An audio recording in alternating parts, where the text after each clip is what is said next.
ஆனா அந்த யோசுவா ஸ்தோத்திரம் 31 ராஜாக்களை முறியடித்தவன், அங்க பெருமை வரல. 31 தேசத்திடத்துல அவன் ஸ்தோத்திரம் யுத்தம் பண்ணினவன், பெருமை வரல. ஸ்தோத்திரம் இஸ்ரவேல் 12 கோத்திரங்களுக்கு தேவனுடைய வாக்குத்தத்தத்தின்படி தேசத்தை பங்கிட்டவன், அங்க பெருமை வரல. ஸ்தோத்திரம் வேதத்துல அதிகாலமே எழுந்தவன், அங்க பெருமை வரல. அவன் எதற்கெடுத்தாலும் ஜெப சமூகத்தில் அமர்ந்து ஜெபம் பண்ணி செய்தவன், அங்க பெருமை வரல.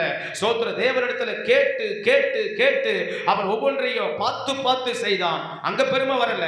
ஆனா எந்த இடத்துல அவனுக்கு பெருமை வருதுன்னு சொன்னா, நல்ல அழகா நெஞ்ச நிமித்தி சொல்றானா, நானும் என் வீட்டாருமோ வென்றால் கர்த்தரையே சேவிப்போம். அல்லேலூயா. உங்களுக்கு எனக்கு வர வேண்டிய ஒரே ஒரு பெருமை, ஒரே ஒரு ஸ்தோத்திரம் புகழ்ச்சி, ஒரே ஒரு ஸ்தோத்திரம் மனதில் உடைய ஒரு ஆவிக்குரிய ஒரு சத்துருவுக்கு முன்பதான ஒரு கர்வம் எங்கே இருக்க வேண்டும்? போடா பிசாசே, நானும் என் குடும்பமும் கர்த்தரை தான் சேவிப்போம், அங்கே இருக்க வேண்டும். அல்லேலூயா. அந்த இடத்தை மாத்திரம் விட்டு கொடுக்க கூடாது. ஆமென். ஸ்தோத்திர பிசாசு பார்க்க விடக்கூடாது, சத்துரு பார்க்க விடக்கூடாது, மனுஷன் பார்க்க விடக்கூடாது. நீ எல்லாம் என்ன சர்ச்சைக்கு போற, அவன் சாதாரணமா கேட்டக்கூடாது. ஆமென்.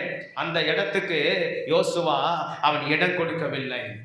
குடும்பம் குடும்பம் குடும்பத்தை சார்ந்து கொண்டால் ஐக்கியத்தை மேற்கொள்ளுவோம். ஆமென். ஆமென். இன்னைக்கு நமக்கு கர்த்தர் எல்லாருக்கும் அந்த கிருபையை நமக்கு தருவாராக.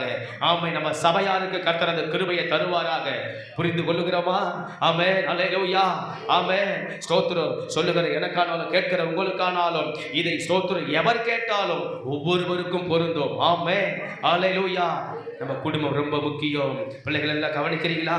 குடும்பத்தை குடும்பத்தை குடும்பத்தை நாம் சார்ந்து கொண்டால், ஆவிக்குரிய ரீதியாய் சார்ந்து கொண்டால், அபிஷேகத்தின் ரீதியாய் சார்ந்து கொண்டால், தேவனுடைய வார்த்தையின்படி குடும்பத்தை சார்ந்து கொண்டால், ஸ்தோத்திர ஜெபத்தின்படி குடும்பத்தை சார்ந்து கொண்டால், நாம கீழ்ப்படிதல் படி குடும்பத்தை சார்ந்து கொண்டால், வசனத்தின்படி குடும்பத்தை சார்ந்து கொண்டால், தேவன் நம்மிடத்தில் என்ன எதிர்பார்க்கிறாரோ அதை செய்கிற குடும்பமாய் நாம் சார்ந்து கொண்டால், தேவ திட்டம் நம்ம குடும்பத்தின் மீது என்னவா இருக்கிறதோ அந்த திட்டத்தை நிறைவேற்றுகிற குடும்பமாய் நாம் சேர்ந்து கொண்டால், தேவனுடைய தரிசனம் நம்ம குடும்பத்தை குறித்து என்னவா இருக்கிறதோ, பிள்ளைகளை குறித்து என்னவா இருக்கிறதோ அதை நிறைவேற்றுகிற குடும்பமாய் நம்மளுடைய குடும்பம் தேவனையே சார்ந்து கொண்டால் அந்த குடும்பம் மேற்கொள்ளும்.